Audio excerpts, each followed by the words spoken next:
Hello and welcome back to Europa Universalis 4. I am Lord Forwind, here playing as Japan. We are almost reaching the size of China. Obviously, China is much more developed and much more populated and much lower autonomy than what we're dealing with. But hey, every little bit counts. And if things go well this episode, who knows, we might actually surpass them in development. I suspect it will be a while. I don't think it'll be that easy to pull off. Keta is big. Interesting. Just kind of poking around here. We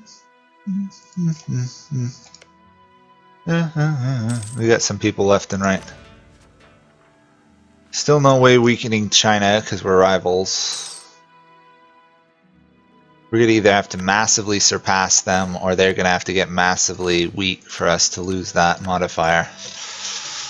But we'll keep up the drilling that we've got. We're up to, how much are we professionalism? Almost 60, so big boost to our shock land fire damage. These guys, I'm thinking maybe if they pass another reform, it might be worth it trying to attack them.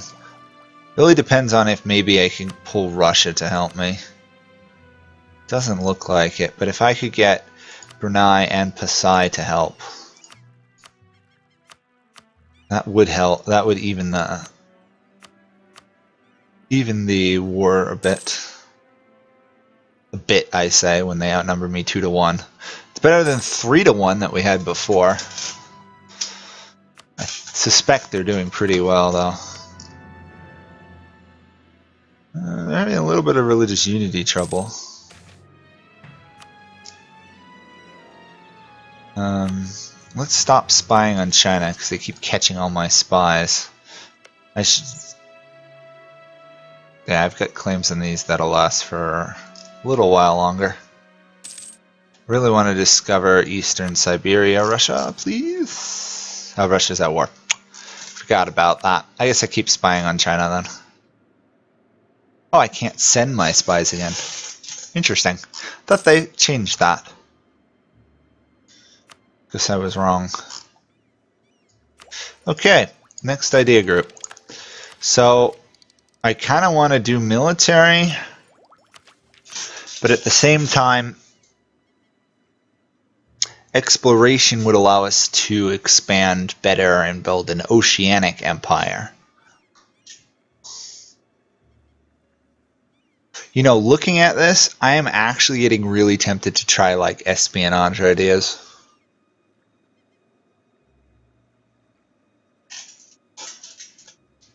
We get cheaper advisors, greater spy networks, diplomats, spy detection. Aggressive expansion impact would be useful. Cost to fabricate claims cheaper. Embargo, privateer efficiency, corruption reduction. That could come in really handy. Rebel support efficiency. Do we have any lower corruption? Lower corruption. We could get like -30 corruption reduction. That would be cool. Influence would be interesting if we actually had any vassals, but we don't. Exploration. Morale of navies. Settler chance. Settlers. Diplomatic. Defensive. Admin. Expansion, trade, probably not that useful. Quantity, manpower recovery speed could be useful. Land force limit modifier, that also could be solid. Quality, leader fire, reinforce army recovery, offensive if we were to do it. Income from vassals, automatically discover adjacent when commonly built. That's entirely useless.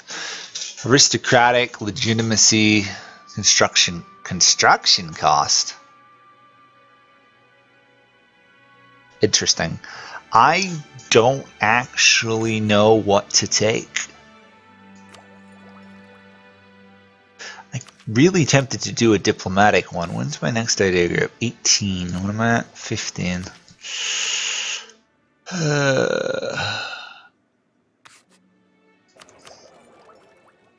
It's tough to say, because militarily we're getting ahead of time, and diplomatically we're getting ahead of time. I honestly think quantity would be the way to go, but I'll wait for now. Maybe I'll wait and ask you guys to let me know in the comments at the end of the episode, because I don't really have to pick one right now. I've got stuff I can spend diplomatic power on in the meantime. We need, what, 1,000? 1,200, apparently. It's gone up. Great. It's getting even more expensive to upgrade my navy. At this point, it's almost getting cheaper to build a new navy than upgrade my existing one. Oh well, whatever. We need the upgrade. I don't want to have to rebuild a flagship or lose my flagship. So if you guys are going to offer advice at the end of the episode, we've got espionage, we've got quantity, we've got exploration, quantity, espionage, exploration. None of those else are useful, or really offensive equality. Yeah. The exploration could be handy, but I don't really need colonial nations, per se. A bit torn on that. By the time we get enough to get a new tech, we'll need a new tech, so... Oh, our admiral finally passed on. That was a very good admiral for a very long time. So... we will finish defensive ideas here, which not only will make us considerably less attrition, but the discipline will come in very handy. That makes us still 5th in the world in military. Probably at this point it's just troop numbers that are holding us back. Which would make sense, because otherwise we're 3rd in the world in development, so...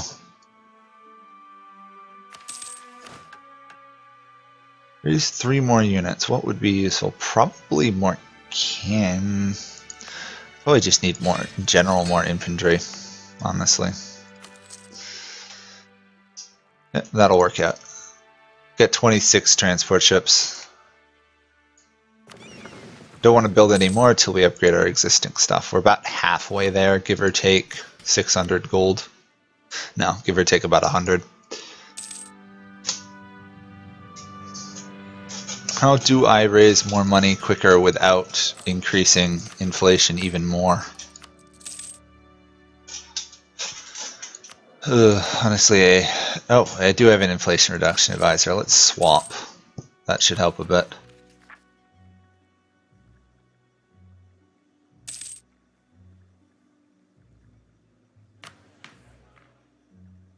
Oh, because we've crushed the Iki, we got this really long period of reduced unrest. Oh, we have some nice bonuses. Unfortunately, our generals keep dying. But that's life in Europa. Dying generals. There we go. That's an interesting one. So if I disband my army, I will get manpower back. That's pretty useful, but how often do you really disband armies? Just offhand. I mean, I can disband this guy. And that'll boost it a little bit. Russia is at peace, though, so let's try and find out about Eastern Siberia. I can't because I got rid of my guy. Great. Great. Oh, and the reason I have 2 forts now, 2 colonies now, is because the colonist was disrupted, and so I thought I had it was already done. Darn. Oh boy. Sometimes problems.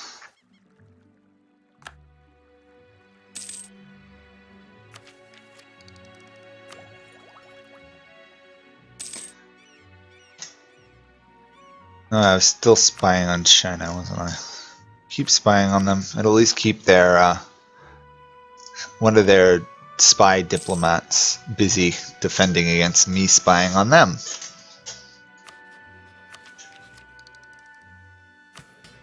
And there's some cash. That's nice. How close are we now?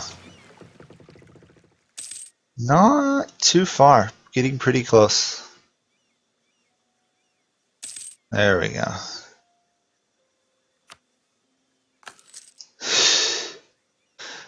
Every single ship other than the transports needed to be upgraded. Wow.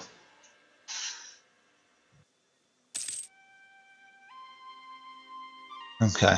Still, it works. Getting some of our prestige back, which is nice. I guess I'll just keep converting it for now, even though it is costing me a fair amount of money.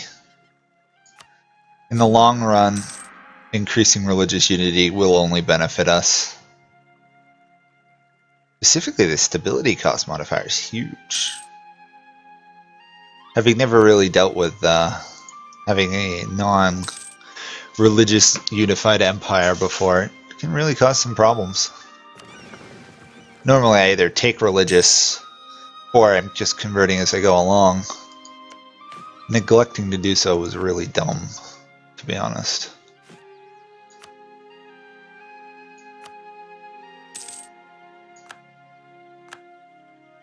Oh, I can see all of Europe now.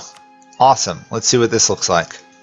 So Austria's going, Sardinia, Piedmont, or Piedmont, Sardinia is actually how I know it. It's doing pretty good. France is doing pretty good. Are they allied to Brittany? They are. They're also allied to the Ottomans, and that's a horrifying union. Nitra is doing pretty well. Brandenburg's solid. Prussia is a thing. Really? The Knights must have formed that one. That's unusual. Sweden has got its independence. Denmark annexed Norway. Gaeldom. Highlander. Now, those are some actual good ideas. Wow.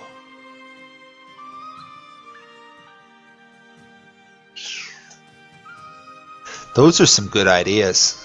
The morale is great. The attrition for enemies is great. The siege ability is solid. The shock damage is really nice. The national manpower is handy as well. Garrison size. Wow. Gaeldom is actually really good. Oh yeah.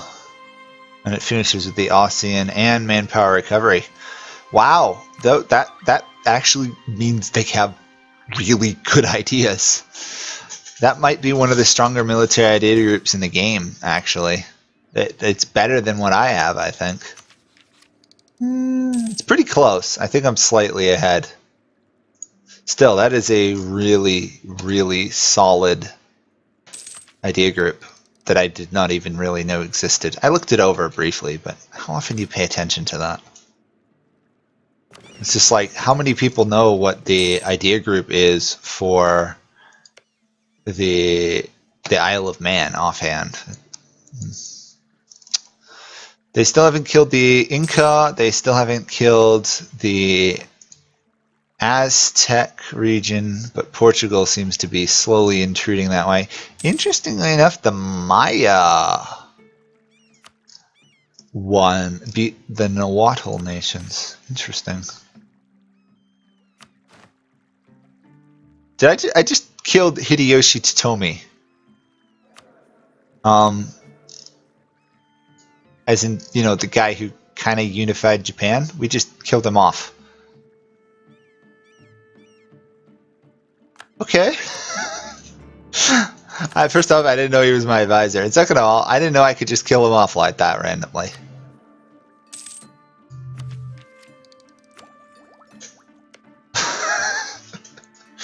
Oh boy.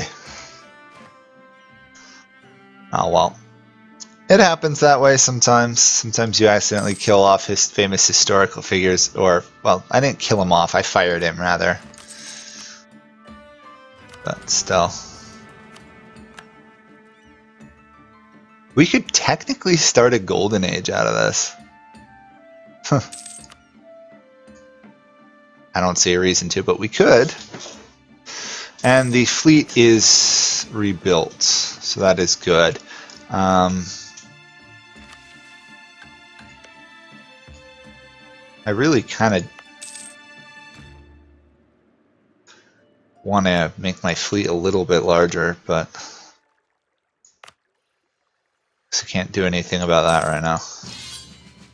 Russia's calling me to a crusade against Buryata. Sure, I guess.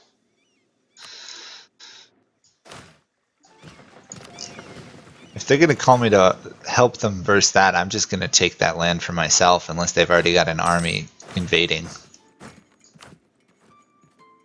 They don't. Russia's actually still rather weak. I suppose being 5,000 gold in debt will do that to a country.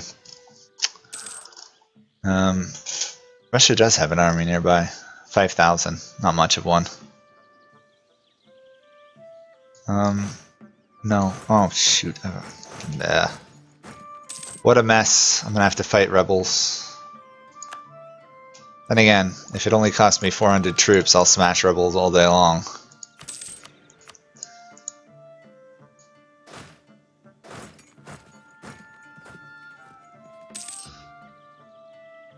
Any chance you're going to beat these guys? No. Okay. Well, I'll occupy 2 of the provinces, and then we'll help them beat the other ones, and then nothing will happen. Problem solved. Russia won't expand. I'll help them in a war. I'll get some favors out of it. And nothing really changes. Nice stability, though.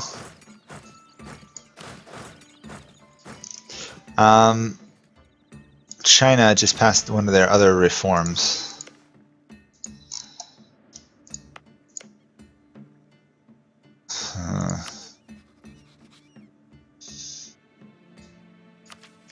I really want to attack China right now, but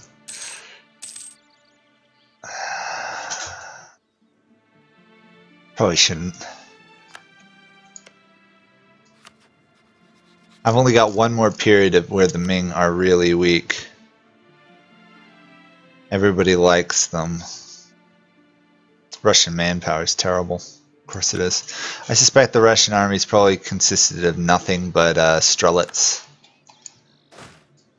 Streltsy, I guess. Because the AI doesn't seem to realize, and oddly enough Paradox hasn't bothered to fix the fact that raising all those infantry units, yes, they're unique units, but they're also completely terrible on their own. I still don't know why they haven't fixed that glitch where the AI builds nothing but infantry. You'd think that'd be an easy fix. Yeah, see, they got 75,000. I'd wager half of those are their unique type unit. Oh, I forgot they had one province way down there. Well, we'll have to go take that once this fort falls.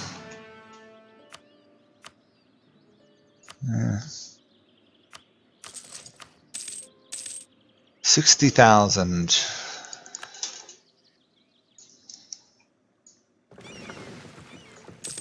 Oh, Korea took somebody out. Well done, Korea, I guess. They weren't particularly hard, but they did finish them off. Surprised the Orate Horde's doing as well. Oh, they've reformed, that's why. That's why Orate is doing half decently well, although they are losing versus those guys. Plus, I know I have separatist issues.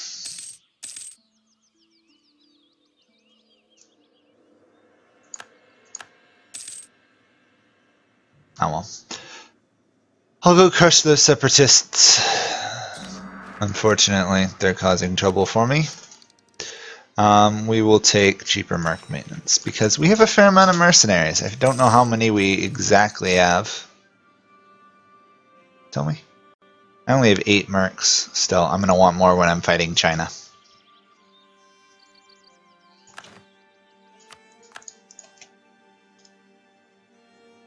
Any chance they'll go fight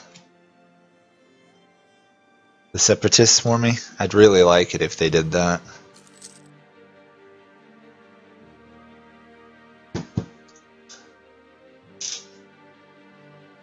No, it doesn't look like the AIs are dumb enough to pick that fight. Too bad.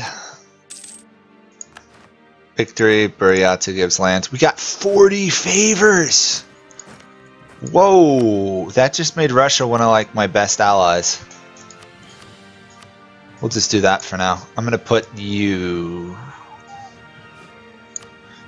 to improving relations with allies. Because now that we border Russia, they could start to get a little bit annoyed about us owning lands they want. So, keep them friendly, keep them happy. Go wipe out that. Okay, well, that will be the end of that episode. Lots of favors with Russia. Shame Russia isn't as powerful as they normally are, but they're not overwhelmingly weak. And let me know what you guys think about that idea group. I'll try and follow your guys' advice, because I'm not sure. If I had to pick, I don't know. It's a tough one, because we already have one military idea group. Plus, we can use the military power for other stuff. Honestly, the espionage or exploration would be my pick. If I had to pick military, it'd probably be quantity. So, we'll see. Anyhow, to the next month, and now we stop. So, thank you guys all for watching. Please do like, subscribe, comment. That's always appreciated, especially if you've lasted this long. And I'll see you guys all next time. Bye for now.